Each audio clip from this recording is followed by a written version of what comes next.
करता रहता है, तो वो रजो हुई गुण हो जाएगा, वो चंचल रहता है, ठीक है। जब न्यूटन ने भी 17वीं शताब्दी में जब औरंगजेब था अपने यहाँ तो न्यूटन यूरोप में थे, उसी समय कार्य का मतलब उस समय कार्यकाल चल रहा था। तो वो उन्होंने क्या कहा था, जो जड़त्व का सिद्धांत दिया था कि जो जो उन्होंने कहा जो भी वस्तु है उसके अपोजिट होना चाहिए, उसके मतलब बराबर होना चाहिए। वो धक्का मारेगा तो वो जड़त्व का, तब वो मोशन करने में चली लेगी, मतलब मोशन में आ जाएगा वो पदार्थ। तो उन्होंने जड़त्व का सिद्धांत इसी पे सिद्ध किया था।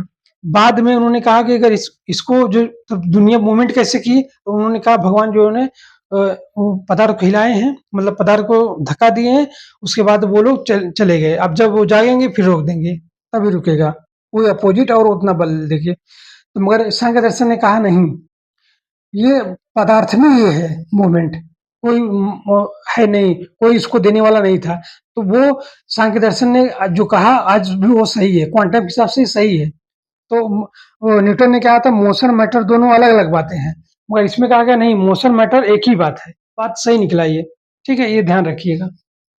ये सिद्ध होता है क्वांटम बेस पे एकदम थ्योरी सही है ये जो प्रकृति के तीन गुण है। अच्छा ये भी, और दूसरा प्रमाण कैसे आप मानेंगे, आप देखेंगे जो देखा जाए अगर अंतरिक्ष में अगर देखेंगे तो जो चंद्रमा है उसमें का प्रकाश नहीं है, पृथ्वी है स्वयं प्रकाश नहीं, बृहस्पति स्वयं प्रकाश नहीं, शनि स्वयं प्रकाश नहीं है। तो जो मंगल है, बुध है, ये सब जो भी ग्रह है, उपग्रह है, जो भी है, इनका स्वयं का प्रकाश नहीं है। जब तारा तारा और ग्रह में यही अंतर है, तारे में स्वयं का प्रकाश होता है, ग्रह में स्वयं का प्रकाश नहीं होता है। तारा जो क्या करेगा, तो तारा आप मान के लिए पुरुष हो गया और इसको ग्रह मान लीजिए प्रकृति। तो आप अगर देखेंगे पूरी यूनिवर्स में, पूरे ब्रह्मांड में, जो भी ब्रह्मांड है, पूरे ब्रह्मांड में यही दो, ये यही गुण रहेगा जिसमें प्रकाश नहीं है। जब प्रकाश है तो प्रकाश नहीं है जिसमें, मतलब वो ये चीज गुण रहेगा। कहीं भी चले जाइए, पानी के जैसे अगर पानी बनाने के लिए H2 है तो H2 हर जगह रूल रहेगा, ठीक है, तो फार्मूला चेंज नहीं होगा, हर जगह वही रहेगा। तो वो जो दिखता ही नहीं, जो बिना प्रकाश का, प्रकाश पड़ेगा तभी दिखेगा, प्रकाश नहीं पड़ेगा तो नहीं दिखेगा। तो वो चीजें कहने का मतलब ये है। जब इसमें प्रकाश नहीं पड़ेगा तो ये रेशियो में रहेगा। प्रकाश अगर पड़ गया यहाँ पे तो ये जान लीजिए इसमें परिवर्तन होना चालू हो जाएगा, तो ऑटोमेटिक विकृति आना जाएगा इसमें, ये जो रेशियो विकृति आना हो चालू हो जाएगा। तो वही चीज बताए हैं सांख्य दर्शन में कपिल मुनि जी ने, कि इसमें विकृति कब आएगी, जब प्रकाश अपना प्रकाश डालेगा इस पे। तो ये क्यों डालेगा, ये दिखता है तो देखने की क्षमता है, ये देखेगा ही, और ये क्या करेगा, जैसे देखेगा ये खिलने लगेगा। जैसे डांस करने में प्रकृति डांस भी करती है, तो वो इस तरह का हो जाएगा। तो ये दो तत्व है। अब इन्होंने क्या किया, इसी के सारे 25 तत्व बताए हैं। सांख्य दर्शन में 25 तत्वों को बताया गया है।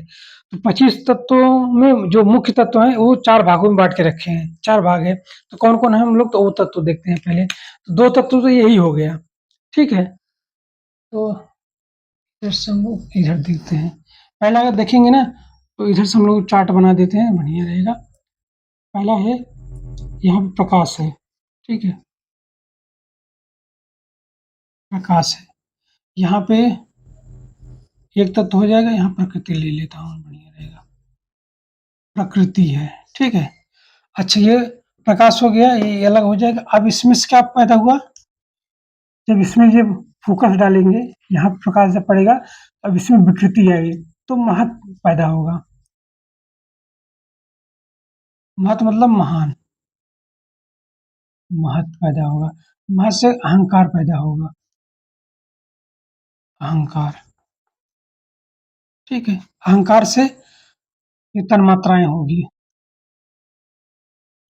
तन्मात्राएं पैदा होगी, तन्मात्राएं, ठीक है। ये तन्मात्राएं से क्या होगी, इसमें दो तत्व बनेगा, पंच स्थूल, स्थूल तत्व आएगा, स्थूल तत्व आएगा। इसमें आ जाएगा आपका ज्ञानेंद्रियां होंगी,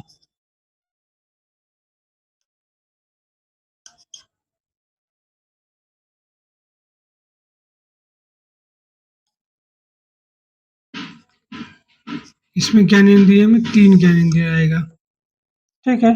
पहली बात तो इंद्रियां, इंद्रिय करेंगे तो ज्ञान, इंद्रियां कर लीजिए, इंद्रियां, ठीक। इंद्रिय ज्ञान है, ज्ञान की इंद्रियां हो जाएगा। दूसरा कर्म की इंद्रियां हो जाएगी। एक उभय हो जाएगा, उभय इंद्रियां। इसमें क्या आ जाएगा? ये पंच है, पांच है, ठीक। इसमें हो जाएगा आंख है, नाक है, मुंह है, कान है,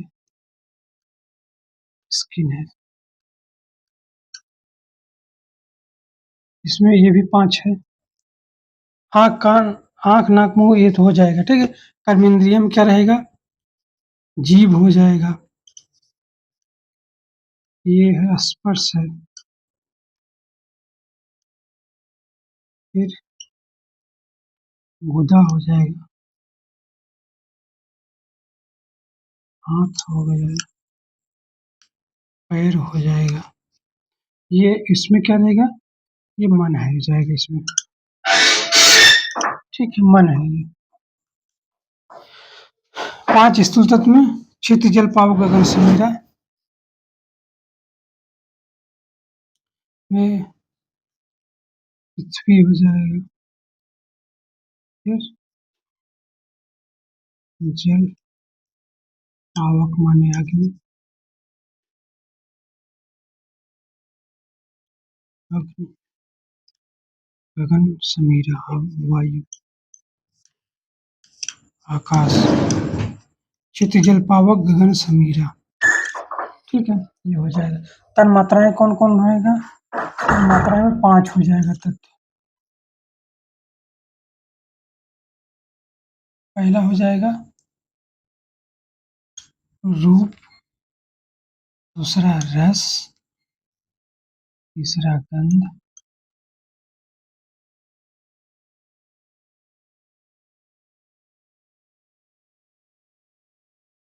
स्पर्श, शब्द, ठीक, ये हो जाएगा। तो इसमें इन्होंने जो तत्व माने 25 तत्व माने हैं, पहला ये हो जाएगा। तो अभी उसको चार भागों में बांटे हैं। चार भाग में कौन कौन बांटे हैं? इनका ये कहने का है, जो 15 है ये 16 है। तो ये 16 है, ये विकृति है। ये प्रकृति जो उपादान हमने कारण बताया था, पहला कार्य और कारण का सिद्धांत। कार्य का उपादान, उपादान पहले माना गया है। उपादान का मतलब ये है कि कार्य और कारण का सिद्धांत। कार्य मतलब कारण और कार्य का सिद्धांत। कारण मतलब होता है कि जो, जैसे मान लीजिए कोई पिता है, तो पिता एक कारण है। क्या, किसका कारण है? पुत्र का। जैसे मान लीजिए अगर उसका पुत्र हुआ है, तो पुत्र का होने, पुत्र एक कार्य है, प्रोडक्ट है मान लीजिए, वो प्रोडक्ट का जो कारण है वो पिता है। पिता नहीं होते तो पुत्र नहीं होता। यानी अगर आप देखेंगे, अगर ये पेन है, ये पेन है, तो पेन बनाने वाला कोई कंपनी होगा, तो ये प्रोडक्ट है यानी कार्य है। ये बनाने वाले कोई कंपनी रहा होगा तो वो कारण है। तो इसका कारण क्या है? कंपनी। पुत्र का कारण क्या है? पिता। पिता नहीं होता तो पुत्र नहीं होता, ठीक है। तो कारण का मतलब होता है पिता। उपादान में अगर देखेंगे, उपादान में अगर देखेंगे, उपादान का जो सिद्धांत अगर इसमें देखेंगे तो इसमें क्या आएगा? एक कार्य कारण का सिद्धांत आता है। कारक और इसका इफेक्ट जो है वो कार्य। ये क्या है? प्रोडक्ट है। ये ये प्रोडक्ट है, ठीक है, ये प्रोडक्ट है। और ये क्या है? फादर है मान लीजिए। तो ये बताए गए हैं, इसमें बताया गया है कि इसमें जो है कार्य, जो प्रोडक्ट है, कार्य 16 है, कारक नहीं है। 16 कौन कौन है? जैसे पांच ये हो गया, ज्ञानेंद्रियां हैं, आंख है, नाक है, मुंह है, कान है, स्किन है, त्वचा है, मतलब ये पांच ये हो गया। पांच ये जीभ, स्पर्श, गुदा, हाथ, पैर, मतलब जब ये ज्ञान होगा तब जो है ये था आपको, ये अनुभव होगा। कार्य इसी हिसाब से किया जाएगा। ये अनुभव हो जाएगा, अनुभव होने के बाद कार्य करेंगे, ये मन हो जाएगा। तो 5 5 10 से 11, ये 11 ये हो गया, इंद्रियां हो गई। पांच क्या हो गया? ये पांच स्थूल तत्व है, क्षित जल पावक गगन समीरा, ये पांच तत्व। तो 16 क्या है? 16 आपके कार्य है, ये कारक नहीं है। कारक इसके कारक, अब इन लोगों का कारक ये है, इसका कारक ये है, इसका कारक ये है, इसका कारक ये है। ठीक है? यानी अगर देखा जाए कारक कौन-कौन है? प्रकृति एक कारण है, प्रकृति का पुत्र महत है, फिर महत महत का पुत्र अहंकार है, अहंकार है, तो अहंकार अब देखिए महत क्या हो गया? महत प्रकृति का पुत्र है, मगर कारक भी है, अहंकार का पिता भी है। तो इसमें ये बोला जाता है कि कारक कौन है? ये कारक कार्य दोनों है ये। क्योंकि ये इसका पुत्र हो जाएगा तो इसका पिता भी हो जाएगा। ये कारक भी है और कार्य भी दोनों है। ये भी क्या है? ये कारक और कार्य दोनों है। महत का पुत्र है तो कार्य भी हो जाएगा और तन्मात्राओं का जो है पिता है तो ये कार्य दोनों हो जाएगा। तो अब देखिए ये कार्य सिर्फ कार्य ही है, ये कार्य भी है, ये कार्य है, कारक नहीं है। ये क्या है? ये कार्य कारक दोनों है। ठीक है, ये चीज इतना तक। अब इसमें क्या है? ये कारक है, कार्य नहीं, किसी का नहीं है। वो तो मैं पहले बताया था, मैटर कोई बनाया ही नहीं है। ये कारक है, सिर्फ कार्य नहीं है। ये ना कार्य है ना कारक है। वो चार चीज हुआ कि नहीं हुआ? ये चीज न एक कारक है न कार्य है, ये इन सबसे अलग है। ये अलग है, ये अलग है। कार्य ने प्रकाश को न किसी ने पैदा किया है न तो प्रोडक्ट का कार्य है। तो ये भी और ये भी, ये कारक मतलब पिता हो सकता है, न ये पिता और न कार्य, दोनों कुछ नहीं है ये। अब एक है वो हो गया, ये चार भागों में बांटा गया है। न ये कार्य है न कारक है। ये कारक है पर कार्य नहीं है, किसी का पुत्र नहीं है। ठीक है? अब ये है, अब ये एक दो हो गया। अब ये कार्य कारक दोनों हैं मगर ये सिर्फ कार्य है। अगर देखा जाए ये कारक हो गए, ये इधर कारक हो गए, ये जो है कार्य हो गए। तो इस चार भागों में उन्होंने बांटा। तो उन्होंने ये कहा जैसे प्रकाश है, प्रकाश मतलब किसी बंधन रहित है, वो किसी का मतलब गुलाम एक प्रकार गुलाम नहीं है। ये भी किसी का गुलाम नहीं है एक प्रकार से। अब इसमें क्या, जब प्रकाश इसमें पड़ेगा, अविद्या के कारण, जो हमने बौद्ध धर्म में बताया था अविद्या था, अविद्या से संस्कार हुआ, संस्कार से विज्ञान हुआ, विज्ञान से काम रूप आया, फिर नाम रूप आया, फिर जो है षडायसन आया, मतलब षडायतन आया, फिर स्पर्श है, रूप है, वेदना है, फिर उपादान आया, भव आया, फिर जन्म आया। ये मैंने उसमें बताया था यही है। अविद्या के कारण उसको मालूम नहीं है, मगर ये दृष्टा है, देखने का गुण है इसमें। देखा, इसमें प्रकाश डाल दिया। जब प्रकाश प्रकृति पड़ा तो विकृति आ गई। तो विकृति जब आ गई तो उसमें महत्व पैदा हुआ। महत्व मतलब महान तत्व पैदा हुआ। महान तत्व है जो हम जो अपनी इंद्रियों से नहीं जान सकते। जो बोलते हैं ना कि निर्वचनीय है, जो ईश्वर की व्याख्या नहीं करते हैं, जो असत कार्य आदि में जो किया गया है, वो वही चीज है। पुराणों में जिसमें विष्णु भी कहा गया है, विष्णु जी भी कहा गया है महत्व को। महत्व को चीज हम लोग जान ही नहीं सकते। अब इसमें और विच्छेद करिए, जब इसमें और मतलब पार्टिकुलर करें, इसे बहुत बड़ा भाग हो, पता ही नहीं चल रहा है कहाँ से हम लोग गिने क्या, मतलब जानकारी नहीं। ये महत्व मतलब पूरे संसार के तत्व जब पता होगा, जो केवली है ना, जो जैन धर्म जो केवली मैंने बताया था, वही बता सकता है ये इसमें क्या क्या हो सकता है। तो जो केवली को ज्ञान रखने वाला होगा तो वो केवली है। अगर आप मान लीजिएगा इसको और तोड़ेंगे कि प्रकाश और प्रकट होगा। प्रकाश मतलब जो ये चीज अव्यक्त है, अव्यक्त जब प्रकाश, व्यक्त क्या मतलब विकास, विकास का मतलब तो वो जब प्रकाश पड़ेगा, जब दिखेगा, आदमी को देखेगा तो वो व्यक्त चीज हो जाएगा, उसी को विकास हम बोलते हैं। तो जो अभी अव्यक्त है, व्यक्त व्यक्त में नहीं है, अव्यक्त में है, मतलब जानकारी है ही नहीं है। तो वो उसमें क्या है, अभी विकास नहीं हुआ है। जब व्यक्त चीज हो जाएगा तो विकास हो जाएगा। तो अभी ये मान लीजिए अव्यक्त है, मतलब व्यक्त का अलग दिख रहा है, जैसे सायं का टाइम हो, न रात्रि हो न दिन हो, जैसे हिरण्यकश्यप वाला जो समय नहीं बोला गया था, न दिन में मरू न रात में मरू, वो अलग समय रहेगा। तो आप स्पष्ट कुछ चीज देख नहीं पाएंगे। तो अभी सर्प भी होगा तो भी वो फन काट के बैठा है, मान लीजिए आप चले गए, पता ही नहीं चला, तो वो अब नहीं देखे तो चले गए, और इसमें क्या स्पष्ट नहीं हो पाया। तो अभी स्पष्ट नहीं है। जब और प्रकाश पड़ा इस पे तो और टुकड़े हो गए, जब मत कई टुकड़े हो गए, तब उसमें क्या किया, जैसे अहंकार पैदा हुआ। अहंकार का मतलब मैं क्या हूँ, एक शरीर हूँ।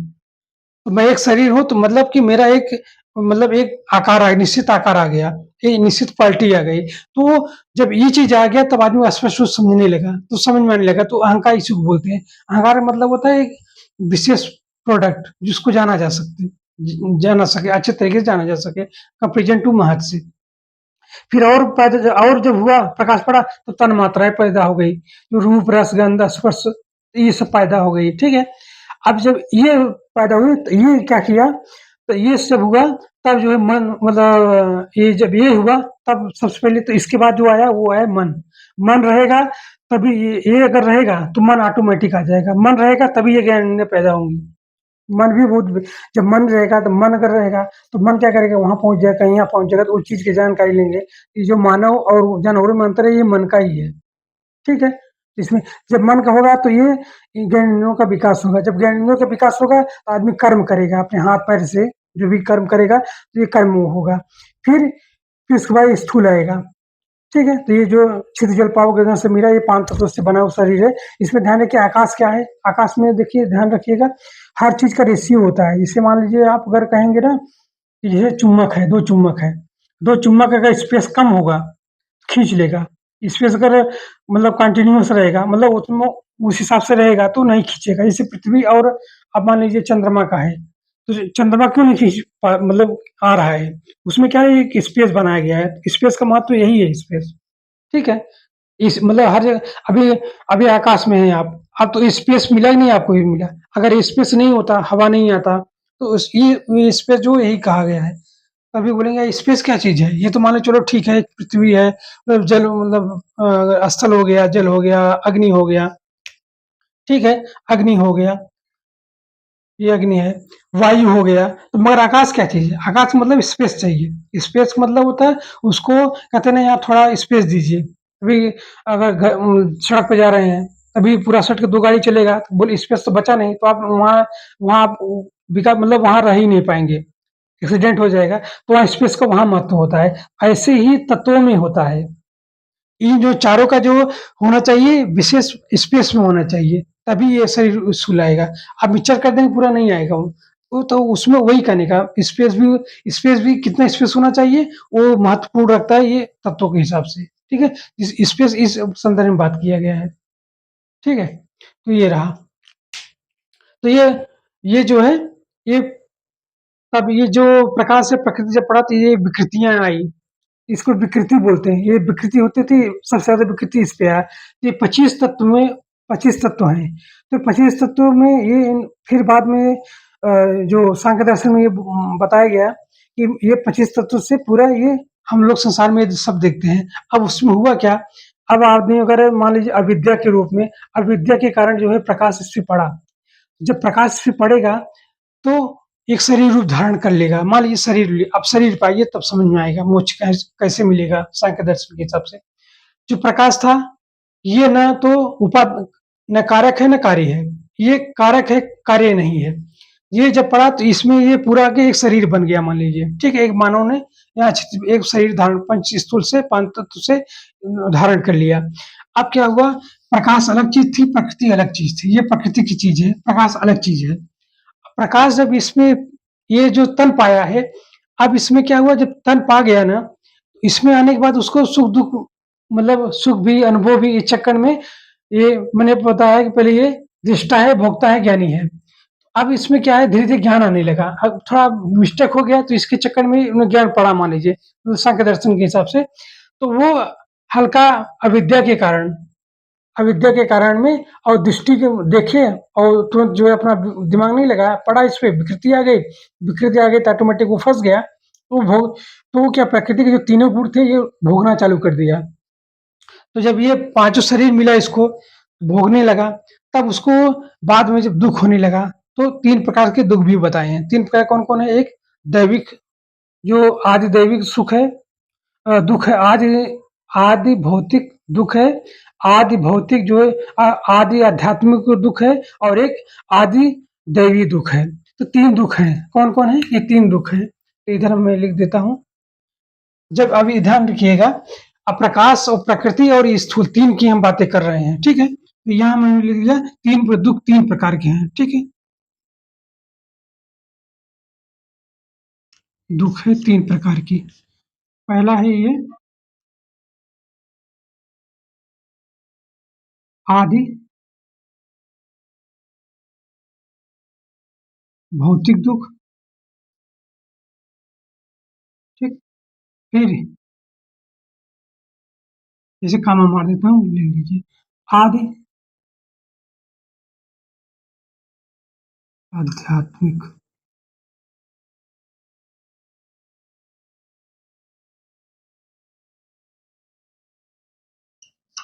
आध्यात्मिक दुःख, फिर आदि दैवी, दुख। ठीक, ये 3 प्रकार के दुख है।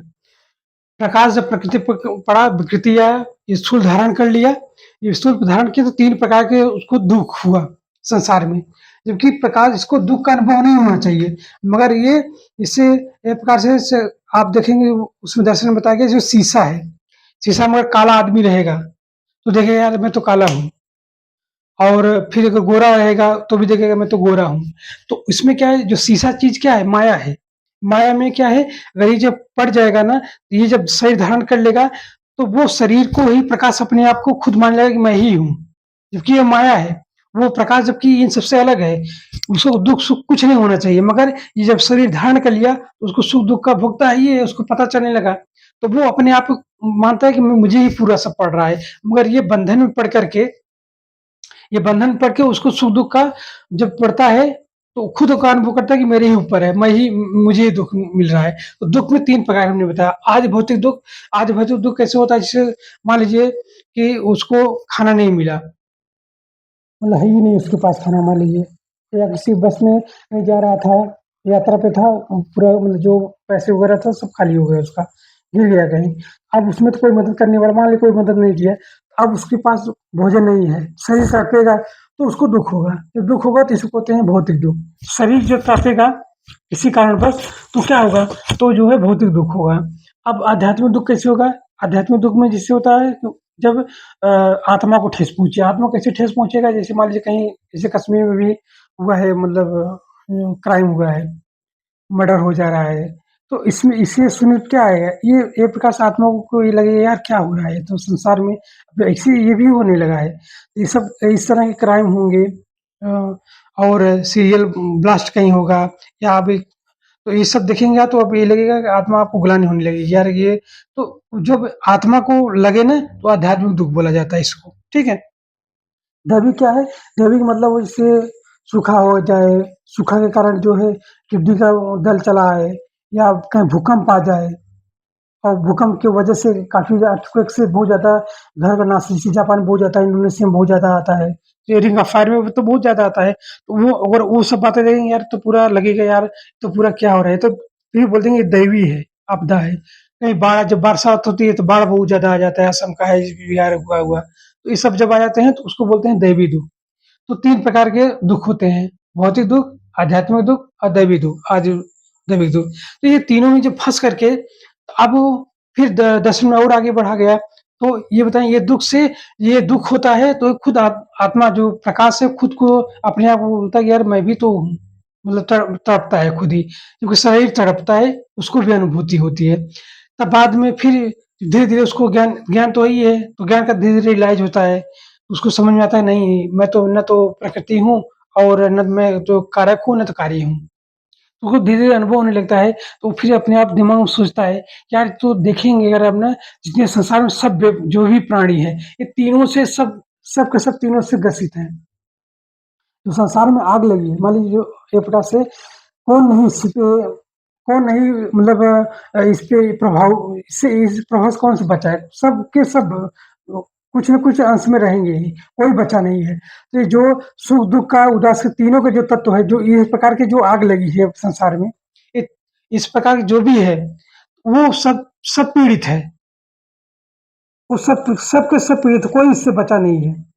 इस तरह तो इससे बचने का क्या उपाय था? तब ये लोग जो आध्यात्मिक जब होता है ना योगासन करने लगे, तो उसमें ये पता चला रियलाइज़ हुआ, एक काम करिए ये तो पूरी जो है हम प्रकाश हैं, हम प्रकृति नहीं हैं। हम जो भी पीड़ा होगा मेरे को कोई दिक्कत नहीं होगा, ये पीड़ा तो शरीर का होगा। अब इसने क्या किया, किसी जो है रियलाइज़ हुआ, रियलाइज़ होने के बाद तो इस संसार में निकलने के क्या उपाय है? तो उपाय ये उनको ये सूझा कि तब इन्होंने कहा प्रकाश ने कहा प्रकृति से एक काम करो, तुम चंचल हो, रजोगुण है आपके पास, चंचलता है, संसार से भाग जाओ। तो ये इन्होंने कहा मैं भाग के कहाँ जाऊँ? मुझे तो दिखता ही नहीं है। तो प्रकाश ने कहा दिखता तो मेरे को है, दिखता तो मैं हूँ। प्रकृति बोला मेरे पास देखने की मतलब है नहीं मैं कहाँ भागूँ? जो आदमी अगर सेफ जगह हो तब तो भागे और दिखना चाहिए सेफ जगह। तो सेफ जगह दिखने वाला कौन है? दृष्टा यानी प्रकाश है। भागने वाला कौन है? प्रकृति है। तो इस तरह यानी भागने का मतलब यहाँ ये आशा है ना, जैसे संसारी कोई भी जो भी ये सुख-दुःख वाली तीनों चीज़ इसका त्याग कर दीजिए। इससे कोई मतलब मोह माया हटा दीजिए। जो हमने बताया था सत्वात ज्ञानम, ये जो सत्वात जो संजायते ज्ञानम है ना, मतलब फिर रजोलोभ एव च, और फिर प्रमाद मायो प्रमाद है, फिर मोह है, और मोह तमसो वह तो अज्ञानम इव च। तो मतलब ये जो ये है सुख दुख या सत रज और तमोगुण है, इसका आप परित्याग करिए। मतलब आप बोल देंगे कार चाहिए, बोले नहीं चाहिए, कार भी क्या करेगा, जब रहेगा तो भौतिक दुख में ही आएगा, ये भौतिक दुख है। भौतिक दुख क्या है, यार मेरे पास कार नहीं है, बंगला नहीं है, गाड़ी नहीं है, वो अच्छा साइकिल नहीं है, तमाम ये सब बातें क्या है, ये तो भौतिक दुख ही है ना, एक प्रकार से नहीं है। तो उसी लिए क्या पड़ा, आदमी चोरी करेगा, डकैती करेगा, बेईमानी करेगा, दलाली करेगा, हासिल करेगा, तो ये सब बोलिए, ये सब मेरे को चाहिए ही नहीं, सब त्याग दीजिए। सब त्याग, ये सब सबको त्याग करेंगे ना, ये सब पूरा, तो इसको भी त्याग करेंगे ना, तो ऑटोमेटिक आप क्या करेंगे, जो भी अभी है, तो आप क्या करेंगे, कुछ भी आप रख, मतलब इस प्रकार से कोई इच्छा ही मत रखिए, अपनी इच्छा पूरी तरह मान लीजिए, मेरे को मतलब कुछ चाहिए ही नहीं। तब क्या करेंगे, तब आपको लास्ट में ये बचेगा कि प्रकाश का अधिष्ठा रहेगा और रजोगुण, इससे आप जो है पूरी संसार की जो मोह माया है इससे दूर हो जाइए, दूर हो जाएंगे, ऑटोमेटिक लास्ट में आप जो है फिर इसको भी त्याग दीजिए, अपने स्वरूप को आप जान जाएंगे, और जो अविद्या था वो विद्या में परिणत हो जाएगा, आपको मोक्ष मिल जाएगी। ठीक है, तो ये सब बातें रही सांख्य दर्शन की। सांख्य दर्शन 3 प्रमाण मानता है, जो जैन धर्म में बताया था, वह ये प्रत्यक्ष, अनुमान और आगम। तो वही आगम को ही शब्द बोला जाता है। प्रत्यक्ष, वहाँ प्रत्यक्ष का जो प्रत्यक्ष ज्ञान था उसको तो परोक्ष मान लिए थे, मगर वो यहाँ नहीं है। यहाँ प्रत्यक्ष ज्ञान को 2 प्रकार से समझते हैं। इससे मान लीजिए मैंने एक कुत्ता को देखा, तो कुत्ता को प्रत्यक्ष और अनुमान और ये 3 ऐसे देख लीजिएगा, प्रमाण है कि तो प्रमाण से ज्ञान को मिलता है ना कि क्या-क्या प्रमाण है। तो आप यहाँ लीजिए प्रमाण, प्रमाण कौन-कौन है प्रमाण? तो प्रमाण 3 है। एक तो है प्रत्यक्ष हो जाएगा, अनुमान हो जाएगा, और तो 3 या तीसरा यहाँ लिख देते, नहीं आएगा। 3 है शब्द, शब्द है, ठीक है। प्रत्यक्ष है, अनुमान है, शब्द है। तो प्रत्यक्ष में क्या कहेगा, इसमें 2 भाग है इसके। तो पहला क्या आएगा, तो जो उसमें कहा जाएगा कि ये सामान्य सामान्य चीज़ है। सामान्य चीज़, कुत्ता के 4 पैर होता है, कान होता है ये।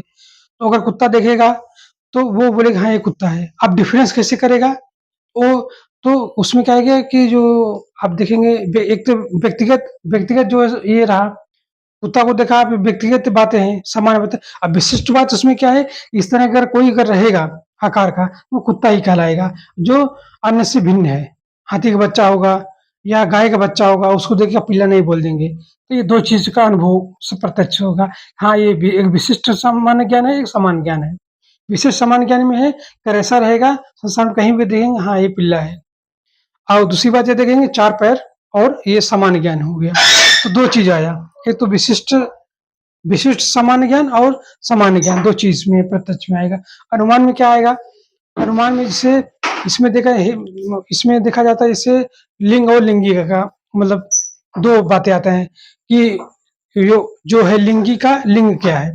लिंगी का मतलब से जैसे देखेंगे आप, देखिए कि जैसे बरसात हुआ है, आप मान लीजिए उठे भोर में, देखिए पानी हर जगह सब भीग गीला हुआ है, तो आप मान लेंगे कि यार ये बरसात का कारण हर जगह जब बारिश हुआ है, ये लिंग है।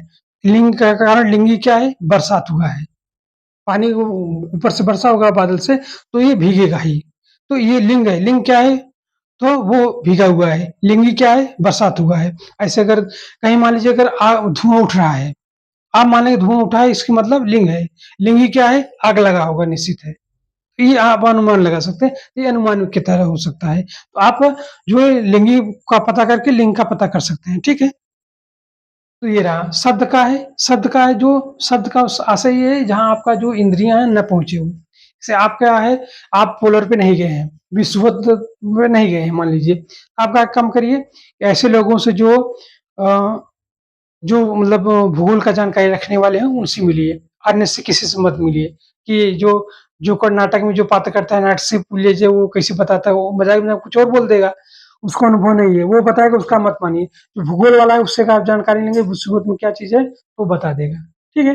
तो ये रहे प्रत्यक्ष अनुमान और शब्द का है। तो आप या गुरु से कोई गुरु मतलब हो, उससे भी आप शब्द का ज्ञान ले सकते हैं। ग्रंथ में लिखित प्रमाणित बातें वो भी मान लीजिए, वो भी हो जाएगा। ये शब्द है। ये रहे सांख्य दर्शन। तो ये उन्होंने ये कहा, ये से आप समझ सकते हैं कि ये चीज़ कैसे-कैसे है। तो 25 तत्वों से आप मान लीजिए मोक्ष की ओर ले गए हैं, वो उपादान कारण से, ध्यान रखिएगा। तो ये सब कारण के हिसाब से अगर देखेंगे, ये सांख्य दर्शन यही बोलता है, आप प्रकाश से लेकर के अविद्या में जिसे फँसे रहेंगे, वहाँ से लेकर स्कूल में आप ये 5 तत्व पा गए हैं, तो कैसे निकलेंगे? इस इसके चक्र से कैसे मुक्त होंगे, वो स्पष्ट रूप से उन्होंने लोग बताया है, ये तक है। ये इस तरह ये जो हमने बताया दुःख है। तो अभी एक और देखेंगे इसी दुःख में, इसी में जो वाल्मीकि जी का पहला श्लोक था, मानिषात् प्रतिष्ठां त्वं गमय शाश्वती समा यत् क्रौंच मिथुनान्धेकं वधेकां मोहितम्। मतलब उन्होंने क्या कहा? पहले ही वाक्य में उन्होंने क्या, मानिषात् मानसा प्रतिष्ठां त्वं गमय शाश्वती समा यत् क्रौंच मिथुनान्धेकं वधेकां मोहितम्। मतलब उनका यही कहना था, जो आप ये देखेंगे दुःख वाले में, दुःख क्यों होता है रजोगुण में? हे निषाद, तुमने ऐसे क्रौंच के जोड़े को मारा है, जोड़े में से किसी एक को मारा जो काम से मोहित है, इसलिए तुम अनादिकाल तक अपनी प्रतिष्ठा को नहीं पा पाओगे। मतलब कहने का मतलब यही है। आप देखेंगे इस श्लोक से क्या मतलब मिलेगा, ये मोह माया से ही बसे हुए हैं। तो आप क्या काम करिए, जो ये भौतिक दुःख है, तो इसे अगर आप त्याग देंगे, तो ऑटोमेटिक क्या है, आप जो है मोक्ष की ओर बढ़ जाएँगे। ठीक है? इस बंधनों से मुक्त हो जाइए। ठीक है? यहीं तक है। फिर अगले हम लोग नेक्स्ट पढ़ाएँगे। ठीक है? Thank you.